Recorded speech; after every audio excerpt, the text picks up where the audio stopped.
Hi, my name is Tanya Taylor Rubenstein. I'm the Global Story Coach, and I was just thinking how odd it is that I can make this video at midnight at my house outside of Santa Fe, New Mexico, and reach out to people all over the world. I mean, it's an amazing time we live in, and and it's an amazing time to share stories, to share ourselves, to share who we are to each other.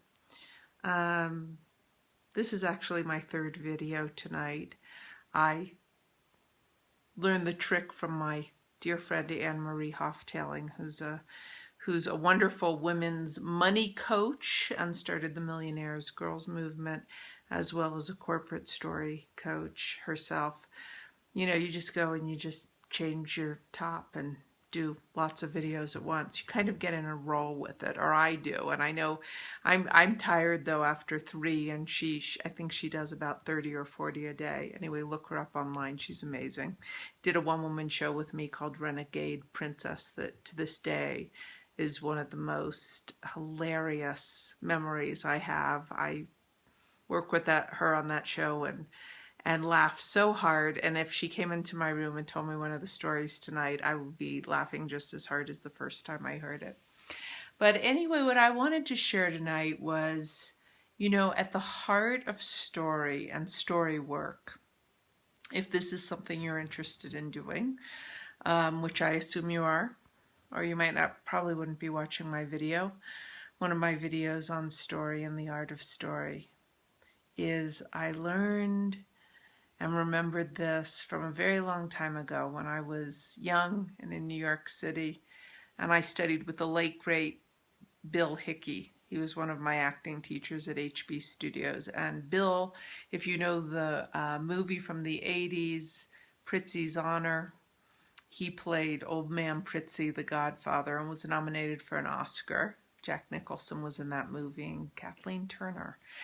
And I loved the man very, very dearly, and he was one of my wonderful acting teachers when I was coming up in that world. And what he said that stuck with me, and I really had no idea what it meant when I was, 22 years old, and have learned to live into it, is that every story is a love story, ultimately.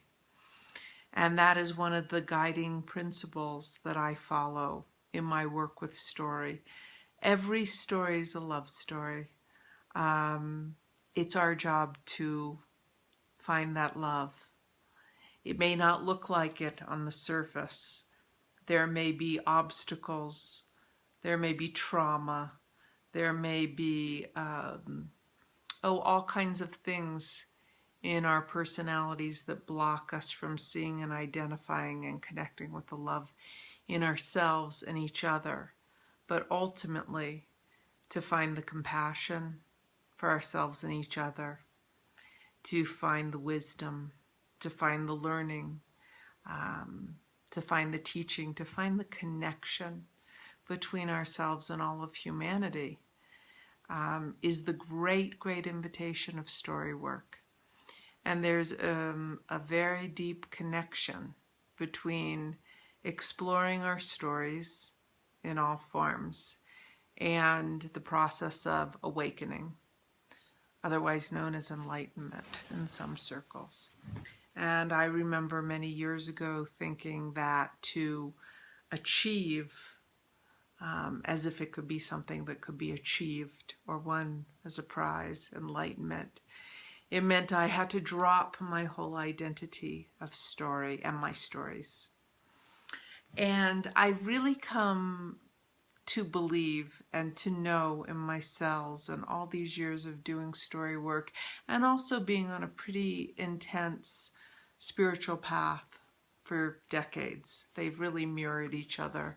And I see my spiritual work on one side as the masculine aspect of myself, and the quest for that awakening, enlightenment, that which is greater than these bodies, ultimately greater than the individual stories, and the story work as the work of my feminine.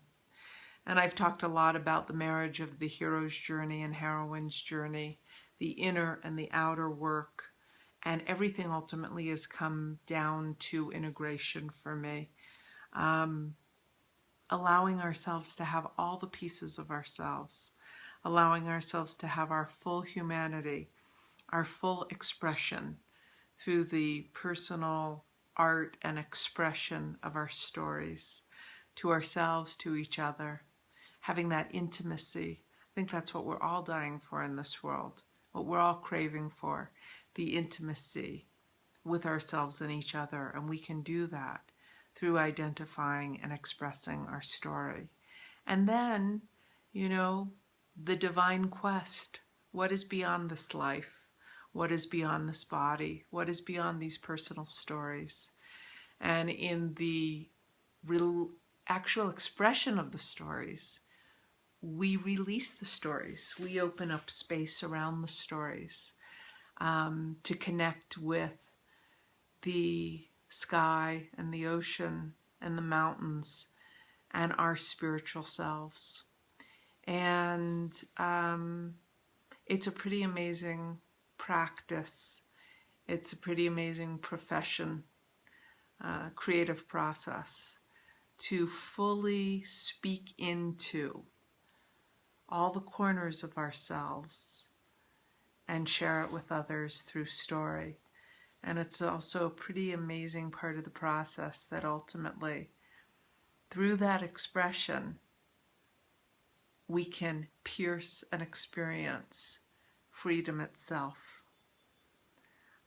What I have found through my own story journey is the silence underneath all the stories and the tapestry of the way our personal, collective, and universal stories all link us to each other. Stories are a way to bind us to our humanity, to connect us to our hearts, and ultimately lift us right to the divine. And I can't define that for you, but I've witnessed it in myself and in many, many, many people I've worked with under terrible circumstances, or what the mind would judge as terrible circumstances, traumatic circumstances, painful circumstances, and through our stories and the expression of them and the point of view we bring to them, we can experience release, we can make room for miracles, and connecting with both the personal identity and that greater identity that links us to everything. So I come back to Bill's words, that every story is a love story. Somewhere in it, there is the kernel, an opportunity of love and awakening. And it's our job to unlock that box, to put the puzzle together through the pieces of the story, to move into a deeper sense of integration and wholeness.